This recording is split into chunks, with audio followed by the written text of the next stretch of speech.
Bismillahirrahmanirrahim. Assalamu alaikum, dear students. Today we have lecture number 3 from chapter number 7. जैसा कि हमने chapter number 7 start किया था kingdom protista का, आज इसका तीसरा लेक्चर है। हमने लास्ट टाइम प्रोटोजोन्स पर बात शुरू की जो कि एनिमल लाइक प्रोटिस्ट होते हैं, जिनके दो ग्रुप्स हमने पढ़े, अमीबाज और जू फ्लैजिलेट्स। आज हम तीसरे ग्रुप के बारे में, सीलिएट्स के बारे में पढ़ेंगे। सीलिएट्स आर यूनिसेलुलर ऑर्गेनिज्म। ये यूनिसेलुलर होते हैं with a flexible outer covering called a pellicle. इनके बाहर की तरफ एक लचकदार कवरिंग मौजूद होती है जिसे हम पेलिकल का नाम देते हैं। That gives them a definite but changeable shape. तो ये पेलिकल इनको एक मखसूस शक्ल देती है, लेकिन वो शक्ल ये तब्दील कर सकते हैं, तो they can also keep on changing their shape. इनकी बेस्ट एग्जांपल है सीलिएट्स की पैरामीशियम जो है। ये जो ए फिगर है इसमें पैरामीशियम दिखाया गया। Paramecium, in paramecium the surface of the cell is covered with several thousand fine short hair like structures called cilia.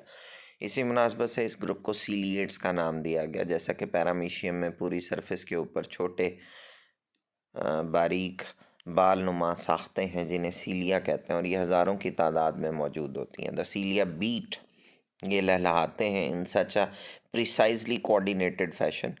ये आपस में एक दूसरे के साथ कोऑर्डिनेट करके ये जो है वो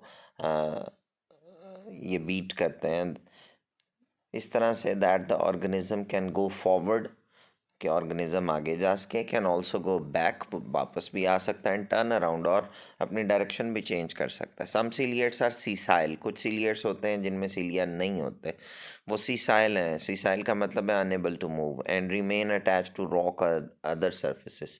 या तो वो पत्थरों के साथ जुड़े रहते हैं या दूसरी सर्फेसिस के साथ। There cilia set up water currents that draw food. इनके जो सीलिया हैं वो अंदर की तरफ मौजूद होते हैं बजाय बाहर मौजूद होने के, क्योंकि इन्होंने मूवमेंट तो नहीं करनी, ये सीसाइल हैं। तो इनके जो सीलियाँ जब वो बीट करते हैं तो वो पानी के अंदर लहरें पैदा करते हैं, जिससे फिर फूड उनकी तरफ जो है वो आती है। मोस्ट सीलिएट्स इंजेस्ट बैक्टीरिया, अक्सर सीलिएट्स बैक्टीरिया को खाते हैं, और अदर टाइनी प्रोटिस्ट, या अपने से छोटे साइज़ के जो प्रोटिस्ट होते हैं उन्हें ये अपनी फूड के तौर पर इस्तेमाल करते हैं। कंटिन्यू करते हैं। Water regulation in fresh water ciliates is controlled by special organelles called contractile vacuole. एक और बड़ा अहम करेक्टर सीलिएट्स का है, इनके अंदर कॉन्ट्रैक्टाइल वैक्यूल है जो कि इनके अंदर वाटर को जो है वो कंट्रोल करता है। कॉन्ट्रैक्टाइल वैक्यूल के बारे में कहते हैं ऑस्मो रेगुलेटरी। तो ये जो ऊपर ए फिगर है इसमें पैरामीशियम जो कि मोटाइल फॉर्म है सीलिएट्स की, और बी में स्टैनेटर दिखाया गया, ये एक सीसाइल सीलिएट है जो कि मूव नहीं करता। तो मैं बात कर रहा था कि इनके अंदर कॉन्ट्रैक्टाइल वैक्यूल्स हैं जो फ्रेश वाटर में पाए जाने वाले सीलिएट्स होते हैं। तो वो इस कॉन्ट्रैक्टाइल वैक्यूल के ज़रिए अपने अंदर पानी की अमाउंट को कंट्रोल करते हैं।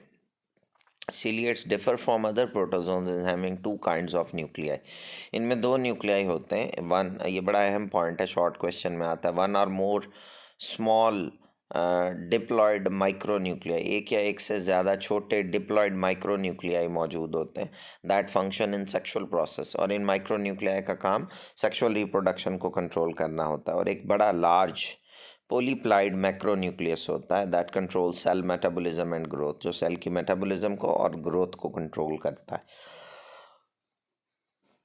तो सादा लफ्ज़ों में इनके अंदर दो न्यूक्लियाई हैं, एक माइक्रोन्यूक्लियस जो डिप्लॉयड है और एक मैक्रोन्यूक्लियस जो पोलीप्लाइड है। पोलीप्लाइड का मतलब है जो 2n से ज़्यादा हो, 3n 4n 5n। जो डिप्लॉयड है वो 2n होता है। जो माइक्रोन्यूक्लियस है वो सेक्सुअल प्रोसेस को कंट्रोल करता है, और जो मैक्रोन्यूक्लियस है बड़े साइज़ का वो मेटाबॉलिज्म और ग्रोथ को। Most ciliates are capable of a sexual process. अक्सर सीलिएट्स में बैक्टीरिया की तरह कॉन्जुगेशन पाई जाती है सेक्सुअल, जिसमें वो एक दो डिफरेंट जो है वो सीलिएट्स आपस में एक दूसरे के साथ कनेक्ट होते हैं और अपने जीन्स का तबादला करते हैं। During conjugation two individuals come together and exchange genetic material. तो ये कॉन्जुगेशन के बारे में बताया गया। इसके बाद एक और ग्रुप प्रोटोजोन्स का है, बल्कि ये दो ग्रुप्स इकट्ठे दिए गए हैं, फोरामेनिफेरा and एक्टिनोपॉड्स। These marine protozoans produce shells or test. ये जो प्रोटोजोन्स हैं फोरामेनिफेरा और एक्टिनोपॉड्स, ये मेरीन है। मेरीन मतलब समंदर के पानी में पाए जाते हैं और ये अपनी बॉडी के गिर्द शेल बनाते हैं। शेल को टेस्ट भी जो है वो कहा जाता है। जो फोरामेनिफेरा है, इनके जो टेस्ट या शेल्स होते हैं are made up of calcium, calcium के बने हैं। Whereas those of actinopods, जो दूसरा ग्रुप है एक्टिनोपॉड्स का, इनके शेल्स या टेस्ट सिलिका के बने हैं। तो ये याद रखिएगा, ये एमसीक्यूज में आता है। फोरामेनिफेरा के शेल कैल्शियम के और एक्टिनोपॉड्स के शेल सिलिका के बने हुए होते हैं। द शेल्स और टेस्ट कंटेन पोर्स, जैसा कि आप ये नीचे ABC फिगर देख रहे हैं, इनके अंदर इनके जो शेल्स हैं उसमें पोर्स या सुराख मौजूद होते हैं, through which cytoplasmic projections can be extend, जिनमें से साइटोप्लाज्म की धागानुमा साख्तें बाहर की तरफ निकली होते हैं। These cytoplasmic projections form a sticky interconnected net.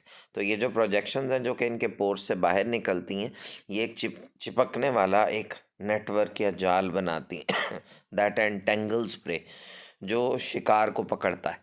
Dead foraminifera they sink to the bottom of ocean. ये अहम पॉइंट है, ये बोर्ड में MCQ आया कि जो फोरामेनिफेरा डेड हो जाते हैं तो वो ओशन के वाटर में नीचे बॉटम में जो है वो डिपॉजिट हो जाते हैं। Where their shells form a mud.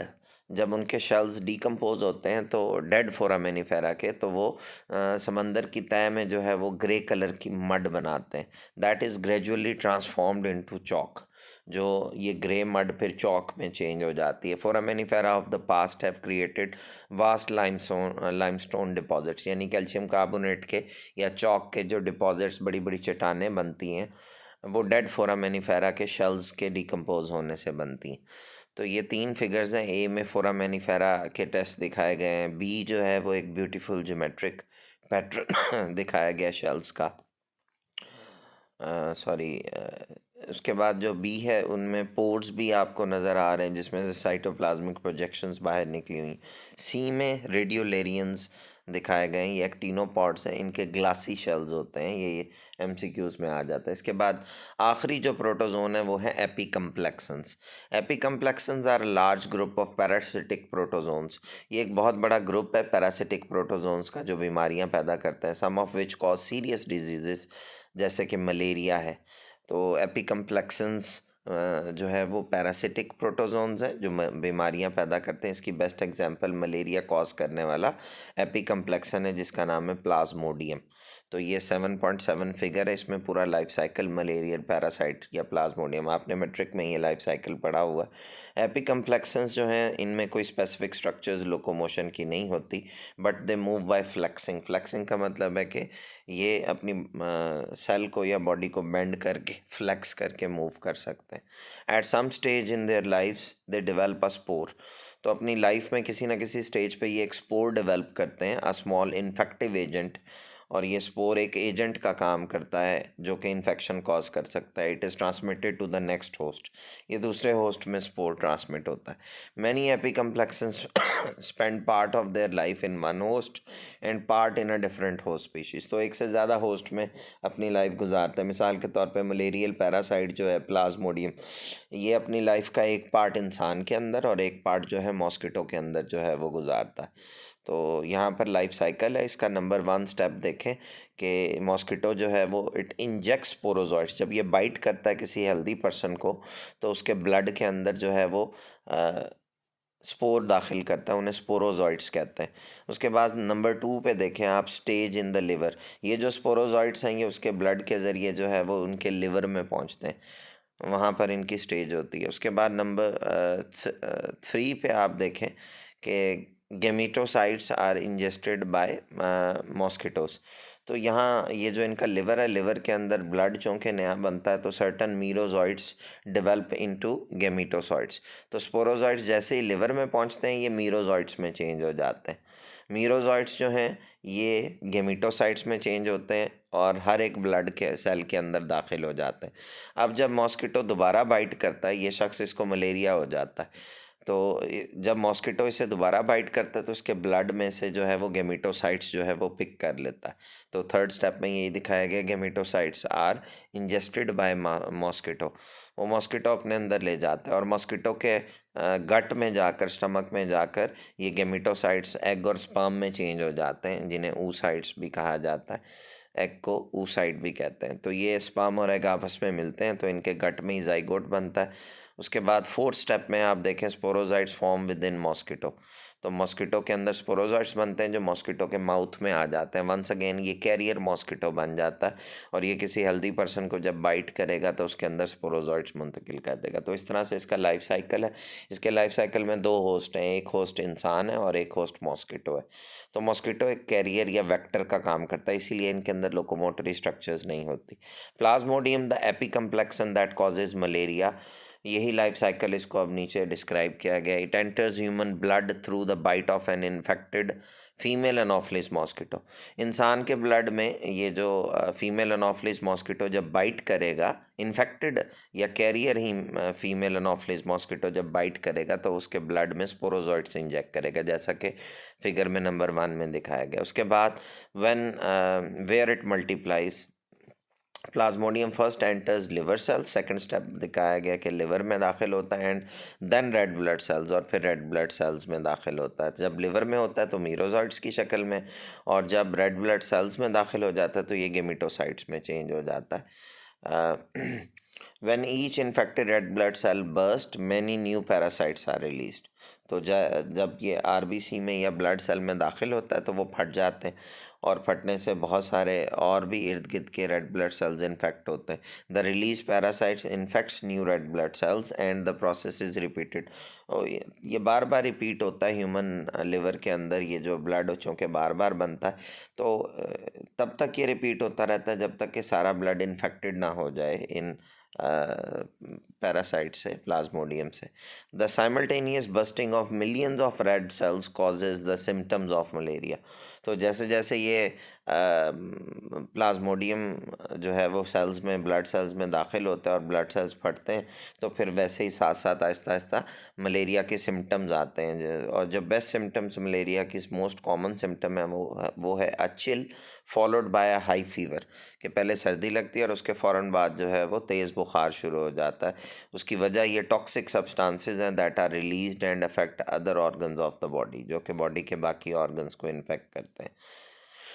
तो ये प्रोटोजोन्स की जो है वो 6 टाइप्स थी, ये सारी की सारी पूरी हो गई। प्रोटोजोन्स ख़त्म हो गया। प्रोटिस्टा का पहला हिस्सा था animal like protist, protozoans. Next time इंशाल्लाह हम प्लांट लाइक प्रोटिस्ट एलजी के बारे में स्टार्ट करेंगे। उसके बाद तीसरा हिस्सा आएगा फंजाई लाइक प्रोटिस्ट का, तो फिर ये चैप्टर एंड होगा। तो आज के टॉपिक में से आपकी असाइनमेंट्स हैं, आपने सीलिएट्स के कैरेक्टरिस्टिक्स, उसके एग्जाम्पल, और इसमें जो सबसे अहम चीज़ है वो एक तो इनके जो है वो कॉन्ट्रेक्टाइल वैक्यूल्स का जिक्र, और इनके जो है वो माइक्रो और मैक्रो न्यूक्लियस इंपॉर्टेंट है, ये याद करेंगे और लिखेंगे।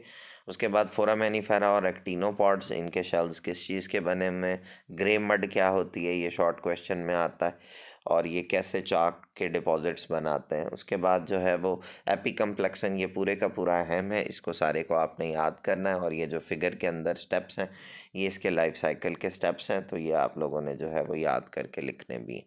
तो इनको एपिकम्प्लेक्सन्स को कंप्लीट लिखें। फोरामेनिफेरा और एक्टिनोपॉड्स में से रेड ग्रे मड के बारे में, और फोरामेनिफेरा और एक्टिनोपॉड्स के शेल्स किस चीज़ के बने ये आपने याद करके लिखना है। और सीलिएट्स जो हैं इनमें माइक्रो और मैक्रो न्यूक्लियस का क्या डिफरेंस है, इसके अलावा जो है वो कॉन्ट्रेक्टाइल वैक्यूल का इनमें क्या रोल है, तो ये दोनों पॉइंट्स याद करके आपने लिखना है। That's all for today. Stay safe and healthy. अल्लाह हाफिज़।